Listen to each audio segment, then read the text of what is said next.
Hola a todos, continuamos con nuestro curso de astronomía ya en su serie habitual dedicada en estos primeros temas a astronomía de posición o mecánica celeste y creo que lo habíamos dejado más o menos aquí, hablando de movimiento aparente de los astros, en concreto esta es esta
usar las coordenadas azimutales, altura y azimut, era que la posición de las estrellas iba variando a medida que nos íbamos desplazando por el globo terrestre y también a medida que iba transcurriendo el tiempo. Es decir, no tenían coordenadas constantes. Sin embargo, si proyectamos nuestras coordenadas terrestres del ecuador de la Tierra, los paralelos de la Tierra, en el cielo obtenemos una parrilla que nos permite medir la posición de cualquier astro con respecto al propio cielo y no a líneas de referencia, a puntos de referencia que dependen de la posición del observador.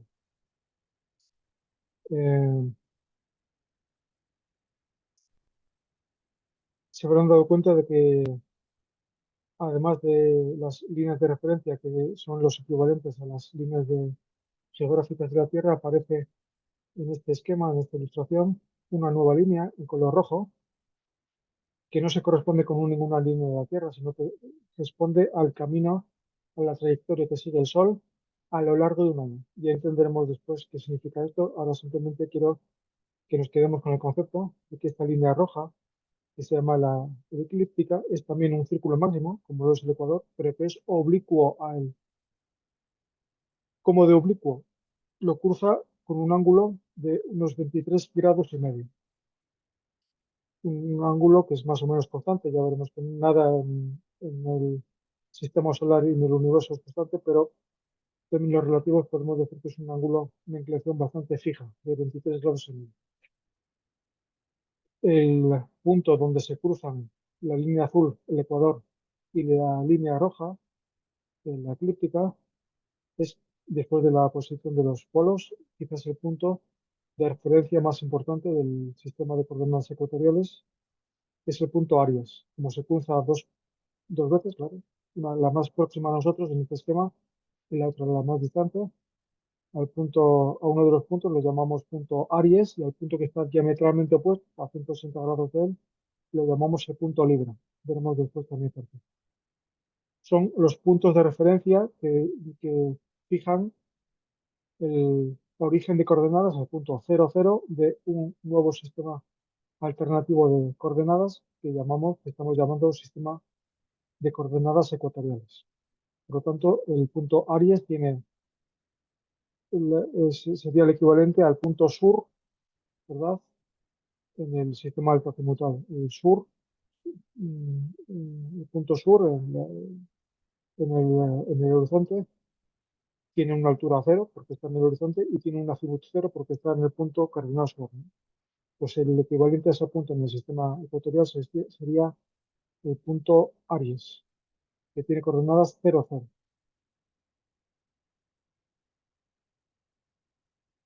Aquí vemos un poco más en detalle lo que estábamos comentando en la imagen anterior. El cruce entre eclíptica y ecuador delimita dos puntos diametralmente opuestos que llamamos respectivamente punto Aries y punto Libra.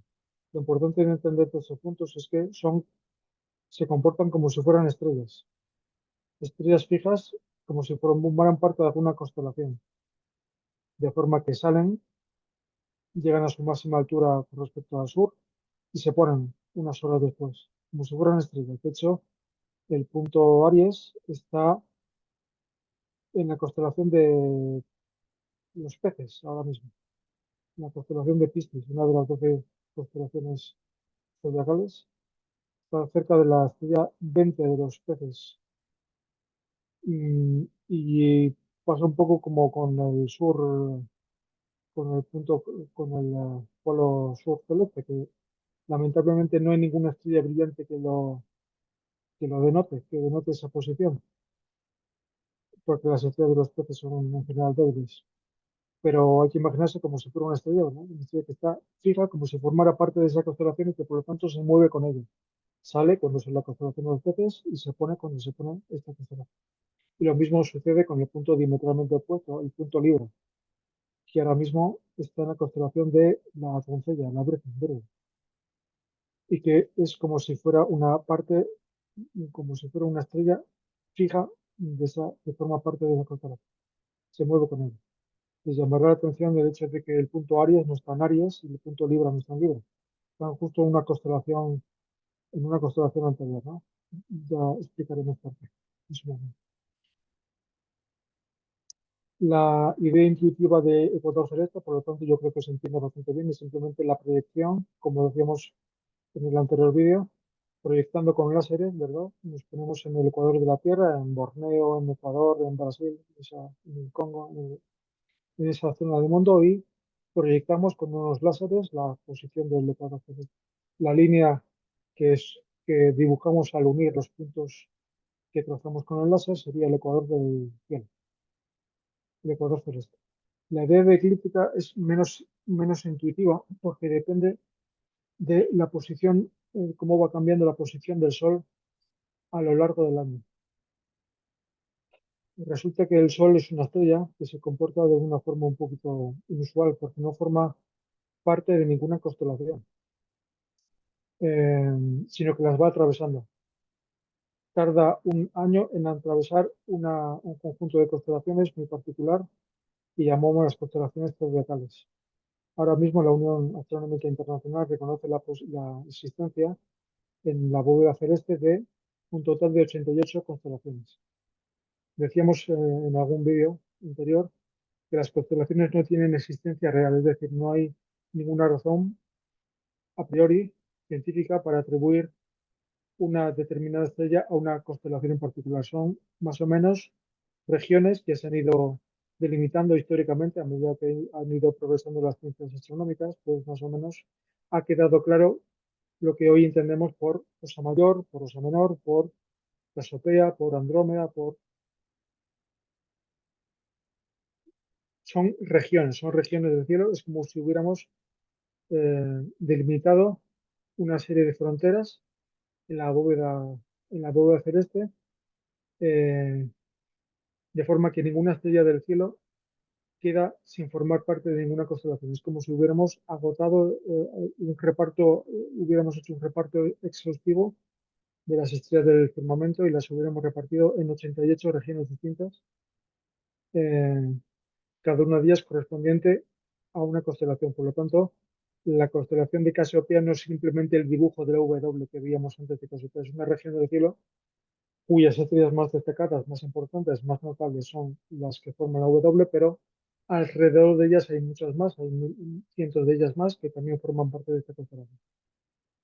Cualquier interesado puede consultar por dónde pasan los bordes, los límites, las fronteras entre constelación y constelación. Son siempre límites paralelos o perpendiculares precisamente al ecuador del cielo.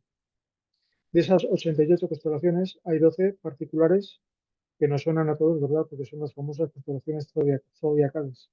Zoon significa animal en griego y todas ellas, si nos damos cuenta, o casi todas, denotan o hacen referencia a seres vivos, tanto personas como animales, reales o mitológicos. Tenemos la primera de ellas, un carnero, Aries, ¿verdad? Después viene un toro, Tauro, unos hermanos gemelos, Géminis, un cangrejo, Cáncer, un león, Leo, una doncella, Virgo, una balanza, Libra, que es la única excepción, que no es ningún animal, ninguna persona.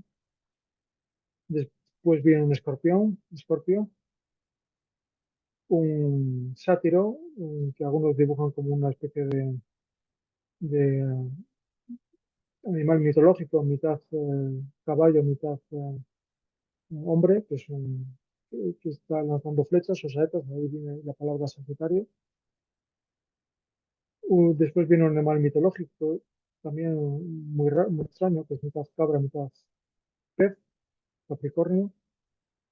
Un muchacho vertiendo agua, Acuario, y unos peces que ya hemos mencionado, Piscis. Y después el circuito se completa otra vez con el Aries, Tauro, Géminis, Cáncer, etcétera, porque es un circuito cerrado de 12 constelaciones.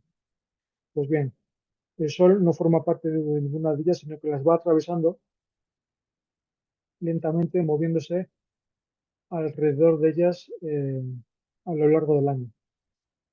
Es decir, si ahora mismo pudiéramos bajar de intensidad lumínica el Sol, ahora mismo es de día aquí en España, si pudiéramos, como yo siempre hago la misma broma, si tuviéramos un mando de distancia para bajar de brillo al Sol, ¿verdad? Si lo pudiéramos poner a cero, pues veríamos que el Sol se apaga y nos daríamos cuenta de lo que tiene detrás el Sol. ¿Qué constelaciones tiene detrás este, este astro? Pues ahora mismo en agosto debe tener detrás las constelaciones de Cangrejo, de Cáncer, que serán distintas a las que tendrá detrás dentro de un mes o las que tuvo hace un mes. Es decir, cada mes va atravesando diferentes constelaciones. Como el mes tiene 12 meses, el año tiene 12 meses y hay 12 constelaciones zodiacales, más o menos. Ya sé que los que están avezados en el asunto me discutirán que si Ofiuco forma parte de las constelaciones zodiacales. Bueno, admitiendo, vamos a seguir el criterio clásico que distinguía 12 constelaciones zodiacales para no complicar el cálculo. Hay 12 meses en el año y 12 constelaciones zodiacales, por lo tanto, de media, el Sol se puede decir que recorre una constelación cada mes. Si trazamos el camino que sigue el Sol a lo largo de un año, atravesando estas constelaciones zodiacales, pues nos daremos cuenta de que ha trazado una línea en el cielo, que es también un círculo máximo, pero que no coincide con el ecuador, con el ecuador celeste, sino que forma un cierto ángulo con él. Un ángulo que, como decíamos, es de 23 grados y medio aproximadamente, como ven ahí en ese.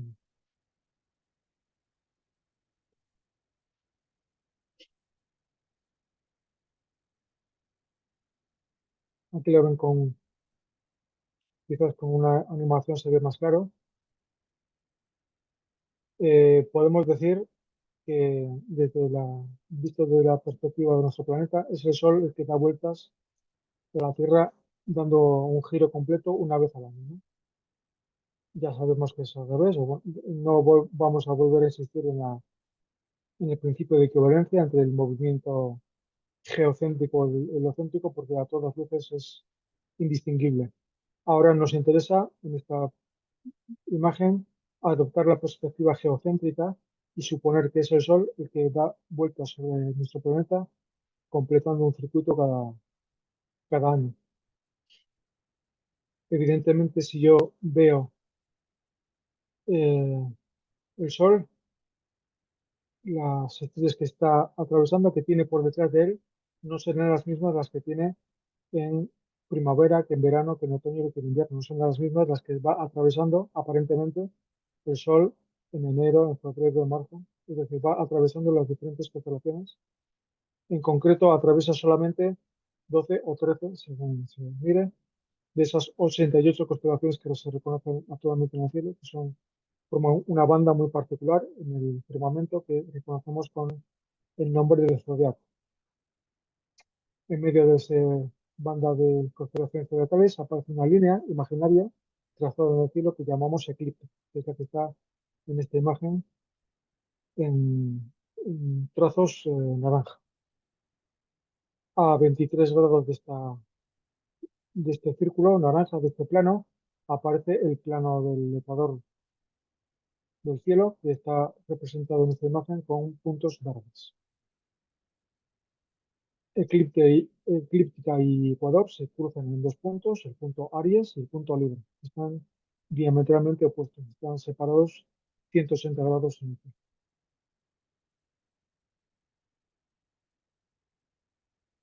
Fíjense en el camino que recorre el Sol a lo largo de un año. Esto es si pudiéramos ver simultáneamente el Sol en el punto amarillo que se va desplazando y las estrellas que tiene por detrás.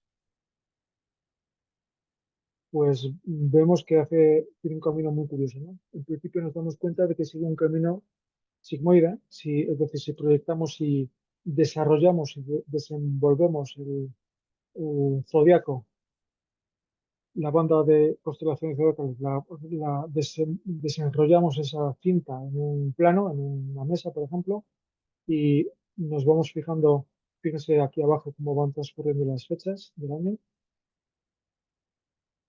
cómo se va moviendo correlativamente la posición del Sol. Nos damos cuenta de que el Sol no forma parte de ninguna constelación, no es una estrella fija en ese sentido, porque no forma parte de ninguna constelación, sino que las va atravesando todas ellas. En concreto, las 12 constelaciones del zodiaco que ya hemos mencionado. Más o menos la mitad del año se la pasa por debajo del ecuador es la línea roja, la eclíptica es la línea verde, pues ahora mismo atraviesa el ecuador desde abajo hacia arriba, si me permiten la expresión, ya sé que no es muy astronómicamente muy correcto hablar de abajo a arriba, pero ya me entienden. Ahora mismo está por encima del ecuador, perdón, por encima de la línea roja. Aproximadamente a mediados de septiembre, un poco pasado, la va a atravesar hacia abajo y el resto del año se lo va a pasar por debajo del ecuador. Ahora comienza su trayectoria ascendente y eh, en marzo, el veintitantos de marzo, pues va a pasar a tener una posición por encima del ecuador. Fíjense ahora cuando va a llegar a su máxima altura, más o menos a finales de junio, y 6 meses después llega a su mínima altura con respecto al ecuador, al horizonte, según se mire, más o menos a finales de diciembre, 20, 21, 19 de diciembre. Es decir, que vemos que tiene 4 puntos notables, ¿no? Los cruces del ecuador, que son a finales de marzo y a finales de septiembre, y las máximas y mínimas alturas que acontecen ahora, finales de junio, 19, 20, 29 de junio, y la mínima altura a finales de diciembre, 20, 21, 19 de diciembre. Esas fechas están señaladas en el calendario de todos los astrónomos porque son los que delimitan los máximos y los mínimos anuales de altura del Sol. Hablamos en este momento, por ejemplo, del equinoccio de primavera, que es el momento del año en el cual el Sol atraviesa el ecuador hacia el norte, hacia arriba. Este momento es el momento de máxima altura, el solsticio de verano.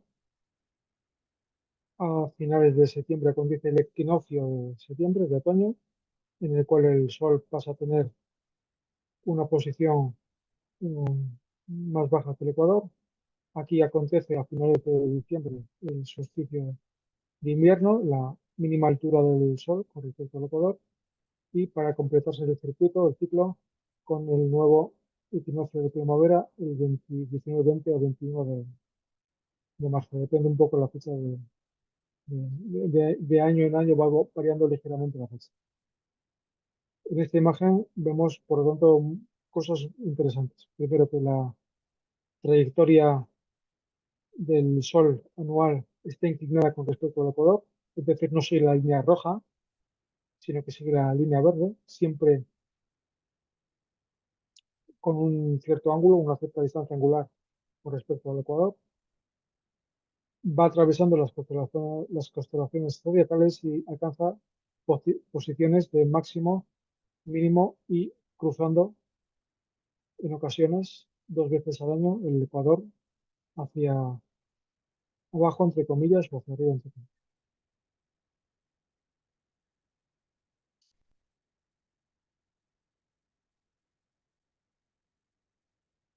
Mirando hacia el sur, pues veríamos se ve un poco borroso, pero yo creo que lo esencial se puede ver. Nosotros vemos en línea punteada el Ecuador.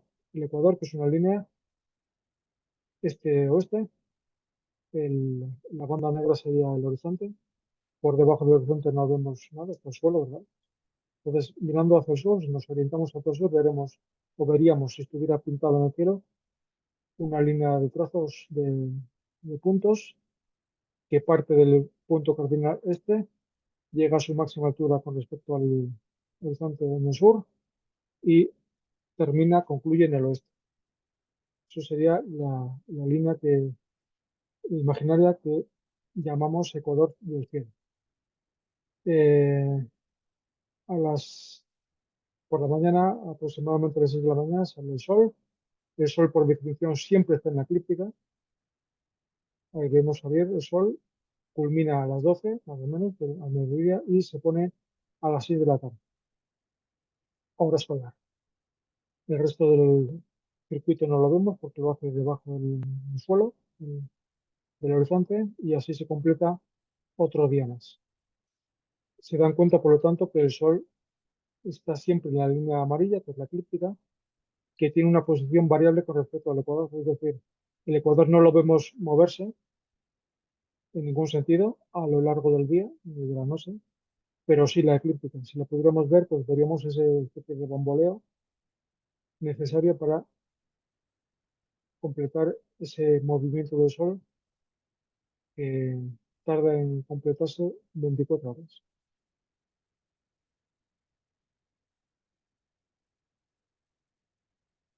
Además, como vemos que el Sol está simultáneamente en la eclíptica, por definición siempre está en la línea amarilla, pero hay dos veces al año en el que está además en el ecuador.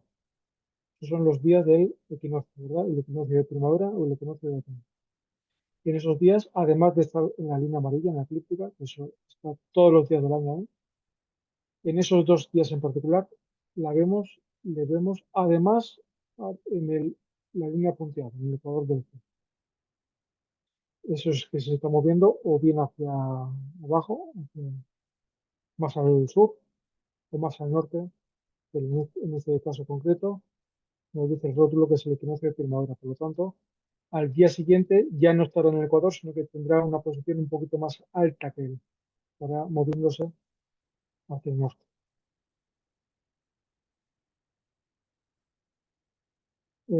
Este esquema resume un poco los puntos de referencia necesarios para delimitar las coordenadas de cualquier astro con este nuevo sistema de coordenadas ecuatoriales. Tenemos este astro que está dibujado aquí en amarillo, ahí en el medio de la imagen. ¿Cuál sería la altura de este astro? Pues la altura sería en coordenadas altazimutales la distancia angular que separa este astro, la posición de este astro con respecto al suelo, ¿no? Al horizonte. Sería más o menos, pues, qué sé yo, unos 60 grados de altura, medidos, eh, medidos con respecto al horizonte. Y el azimut de este astro, pues sería la posición en la bóveda celeste de este punto del cielo, el ángulo que forma con respecto al punto cardinal sur, que estaría, si lo dibujamos en el horizonte, estaría en esta posición, que sería el sur.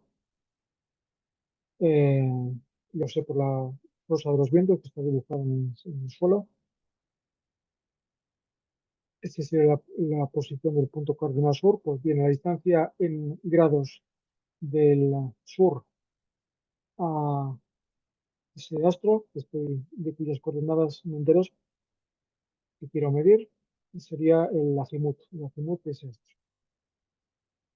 Sin embargo, con respecto al sistema de coordenadas ecuatoriales, la primera de ellas, que llamamos declinación, la declinación sería como el equivalente, entre comillas, más o menos, de la altura en el sistema altacimutal.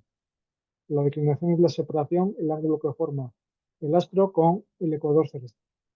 Por lo tanto, sería este vector que está dibujado aquí en amarillo, ¿no? Esta sería la altura. La distancia del astro, la distancia angular del astro a el ecuador del cielo que está aquí dibujado, y por lo tanto tiene una cierta altura con respecto al ecuador, perdón, al horizonte. Esta sería, por lo tanto, la declinación. Los astros, por lo tanto, pueden tener una declinación positiva si están encima, entre comillas, del ecuador, pero también pueden tener declinaciones negativas si están debajo del ecuador. Al igual que un astro, teóricamente se puede hablar de astros que tienen alturas negativas.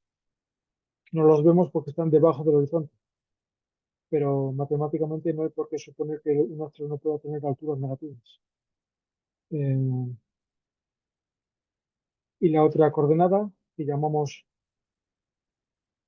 eh, ascensión recta sería la distancia angular que separa el punto Aries, aquí lo llaman equinoccio vernal, lo mismo, de la posición de esa estrella. Sería este ángulo. Este ángulo expresado, normalmente no se expresa en grados, para hablar de ascensión recta se expresa en horas, y si hablamos que un círculo de 360 grados es el equivalente a 24 horas, pues más o menos para hacer la equivalencia, una hora serían 15 grados, ¿no? Para hacer el cálculo sencillo. La altura, la declinación sí se mide en grados. La, en la ascensión recta, que sería el equivalente al azimut en el sistema altoazimutal, se mide no en grados, sino en horas por razones que veremos en su momento. Y se mide, como ven ahí en el esquema, siempre en dirección directa, es decir, antihoraria. Ese es el sentido de giro habitual que hablamos en astronomía, ¿no? El sentido antihorario, contrario al movimiento de las agujas del reloj. Por lo tanto, las coordenadas de ese astro quedarían delimitadas por una pareja de valores, de medidas, que llamamos respectivamente declinación, separación angular con respecto al ecuador celeste, y ascensión recta, separación angular medida en horas con respecto al punto Aries. Vamos a repasar un poco. ¿Cuáles serían entonces las coordenadas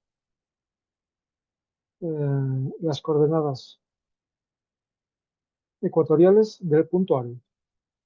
Pues el punto Aries, como veo que está ubicado justo en el ecuador celeste, pues tendría una declinación de cero. No, la distancia que le separa del ecuador es nula, por lo tanto tiene una declinación de cero. ¿Y cuál es la distancia que le separa del punto Aries? Si es el mismo punto Aries, pues le separan 0 horas de él. Por lo tanto, por definición, las coordenadas ecuatoriales del punto Aries, que es este de aquí, son de 0 grados de declinación y 0 horas de ascensión recta. Más cosas que se pueden ver aquí. Por ejemplo, el polo norte celeste, muy cerquita de este punto, en la bóveda celeste que está observando esta persona, pues veremos la posición de la estrella polar, ¿no?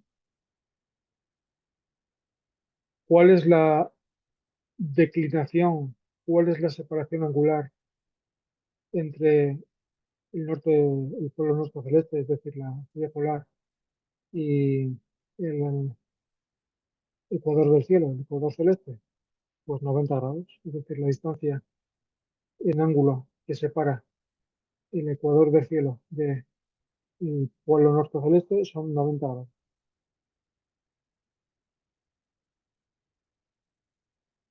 Y en coordenadas autocimutales, vamos a ir cambiando de uno a otro para entrenarnos en los dos sistemas.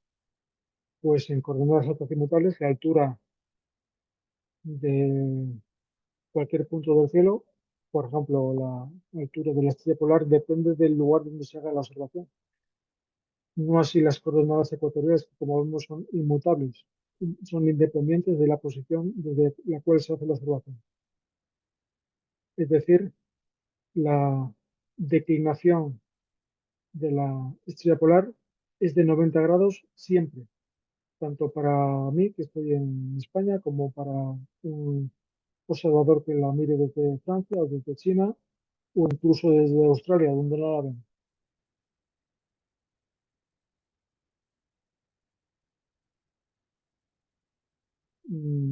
Porque el origen de coordenadas de este sistema ya no depende de la posición del observador, no es un punto de referencia referido a la geografía terrestre, sino que está fijo en el propio cielo.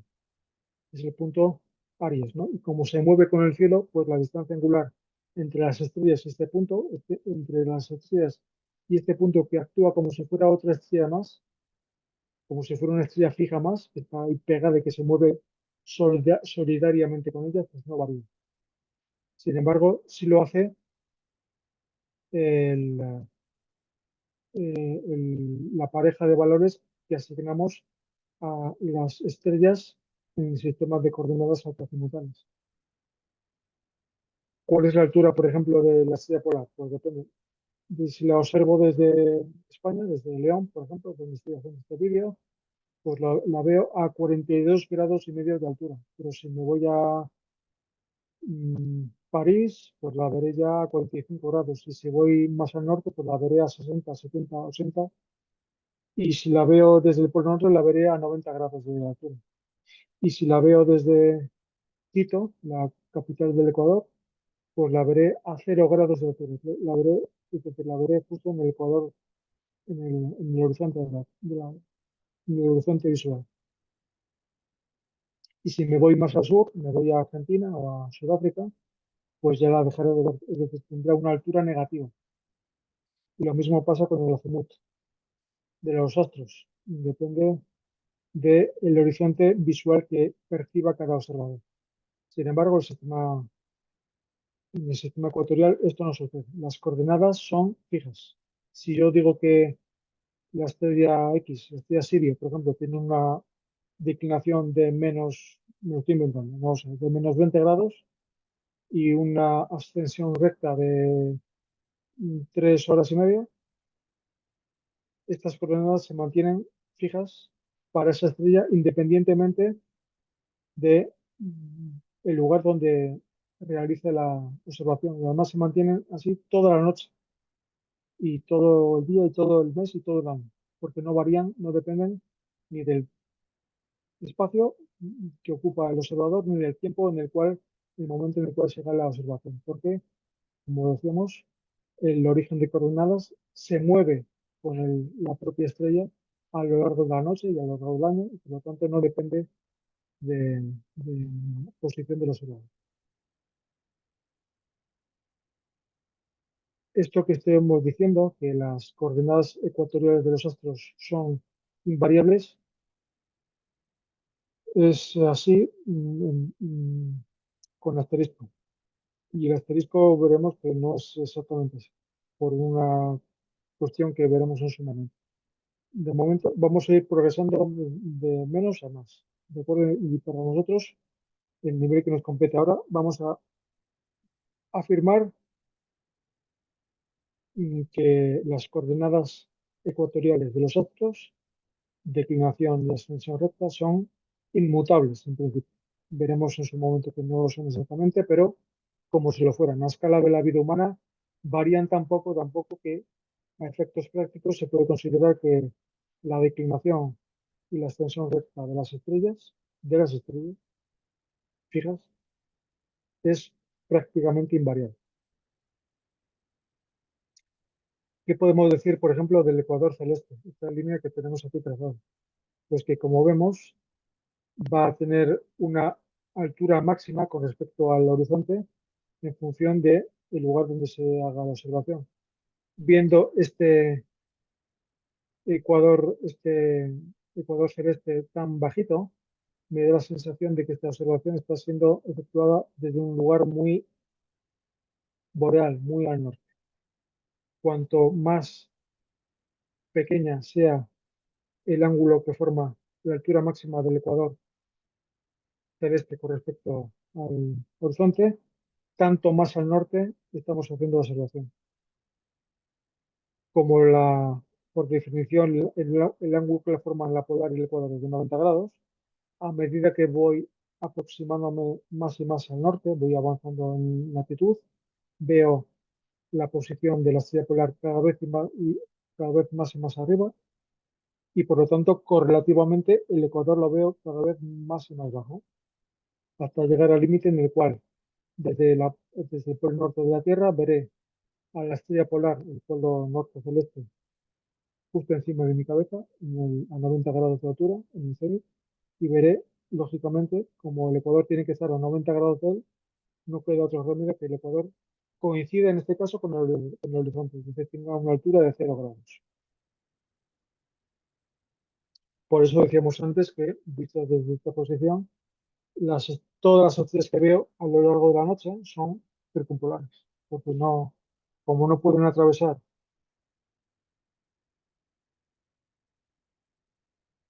el ecuador, que he visto desde esa posición coincide con el horizonte, tampoco atraviesan el horizonte por el hecho de trazar a lo largo de la noche o del día caminos siempre paralelos al ecuador, es decir, al horizonte en esa posición. Por lo tanto, ni salen ni se ponen nunca.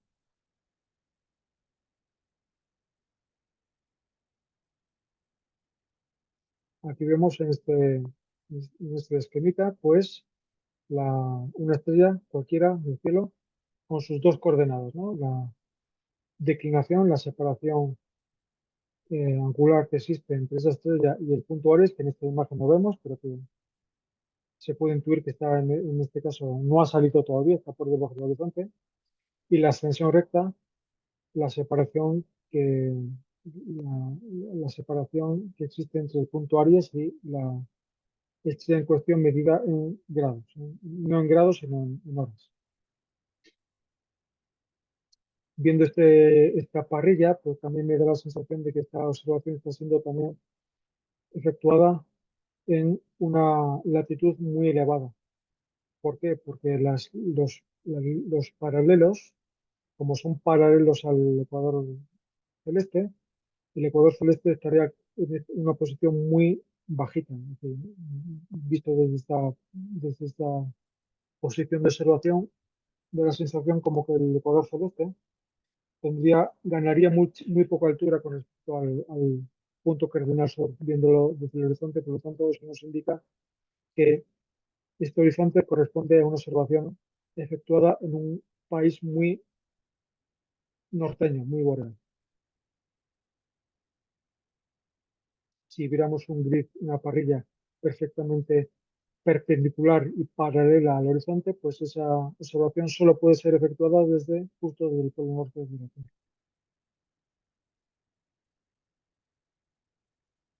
El hecho de que, como hemos visto en imágenes anteriores, la posición del Sol no solo va variando a lo largo del año, sino que también el ángulo de inclinación de los rayos solares que llega a la superficie del mundo, pues también va variando correlativamente a medida que va avanzando el año.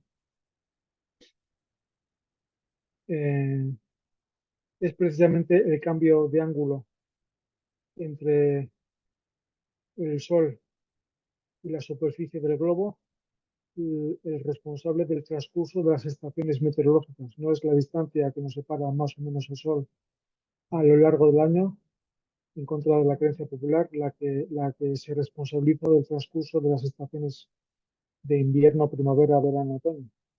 Hay mucha gente que cree equivocadamente que es en invierno cuanto más lejos estamos del Sol y es en verano cuanto más cerca estamos. Sí que la distancia al Sol varía, sí que no estamos a igual distancia en verano que en invierno, pero esta distancia, en primer lugar, es prácticamente despreciable porque en 150 millones de kilómetros que nos separan del Sol, esta variación no afecta solamente a 5, es decir, no llega al 3% de la variación total en distancia, prácticamente inapreciable desde la Tierra. Tiene efectos, pero efectos a largo plazo. No, en el transcurso de un año no da tiempo como para que el efecto debido a la distancia se vaya acumulando de forma importante a lo largo del tiempo, a lo largo de los meses.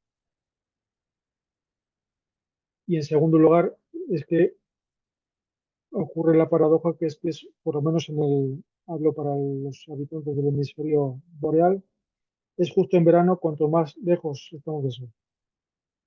Y es en invierno cuando más cerca estamos. El día del año en el cual estamos más cerca del Sol es justo muy cerca del solsticio de invierno. El solsticio de invierno acontece el 20-21 de diciembre, un par de semanas después, del 3, 4 o 5 de enero, es el día del año en el cual más cerca estamos del, del Sol y viceversa. El, día del año en el cual estamos más lejos, que es más o menos el 3, 4 o 5 de julio, es 2 semanas y pico más después del solsticio de verano. Mm, Y esto demuestra a las claras que no es la distancia al Sol la que explica el transcurso de las estaciones, el hecho de que en el verano boreal haga calor y en el invierno boreal haga frío. De hecho, debería ser así, debería ser al contrario, si fuera responsabilidad de la distancia del Sol. Es en el hemisferio austral donde el efecto de la distancia sí que, eh, sí que se correlaciona con el efecto debido a la distancia, a la inclinación del ángulo de incidencia de los rayos solares. En este esquema vemos, por ejemplo, cómo en el invierno boreal el ángulo de incidencia de los rayos del sol es muy acusado. Los rayos solares llegan de forma muy tangencial, muy oblicua. La misma cantidad de luz, de fotones de luz, se tiene que repartir por una superficie mucho mayor. Por lo tanto, los rayos solares tienen un escaso poder calorífico. Por lo tanto, este efecto de un sol muy bajo en el horizonte, unos rayos de sol muy dispersos en un terreno mucho más amplio que en el caso contrario, hace que los días vayan acumulando, vayan perdiendo calor y se vaya acumulando el frío. Por lo tanto, en el hemisferio norte hablamos de una estación norte, en el hemisferio norte hablamos de una estación invernal. Justo al contrario sucede en el mismo momento en el hemisferio sur, donde los rayos del sol inciden de forma muy vertical. La misma cantidad de luz, de fotones de luz, se acumulan en una superficie mucho más reducida, por lo tanto, los rayos del sol tienen un mayor poder calorífico y por lo tanto el calor aumenta en esta región del mundo y simultáneamente para lo que en el hemisferio boreal llamamos invierno, en el austral lo llaman verano. Aquí en el hemisferio austral los días son mucho más largos que las noches y el sol en su camino diario en torno a la polar alcanza una altura mucho mayor que en ese mismo día, en ese mismo momento en el hemisferio norteño. Por lo tanto, los días son más largos y la altura del sol a mediodía es mucho mayor y ambos efectos combinados hacen que se vaya acumulando más calor en el verano austral. En invierno sucede lo contrario. Los días, como sabe todo el mundo, son mucho más cortos, es decir, amanece mucho más tarde que en verano, anochece mucho más pronto que en verano y además la altura del sol nunca llega a despuntar mucho por encima del horizonte, por encima del punto cardinal sur, siempre se queda a muy poca altura del horizonte sur. Por lo tanto, los rayos solares tienen una incidencia mucho más tangencial, mucho más oblicua y todo eso influye en desencadenar la estación invernal en el hemisferio norte, a esas alturas del año.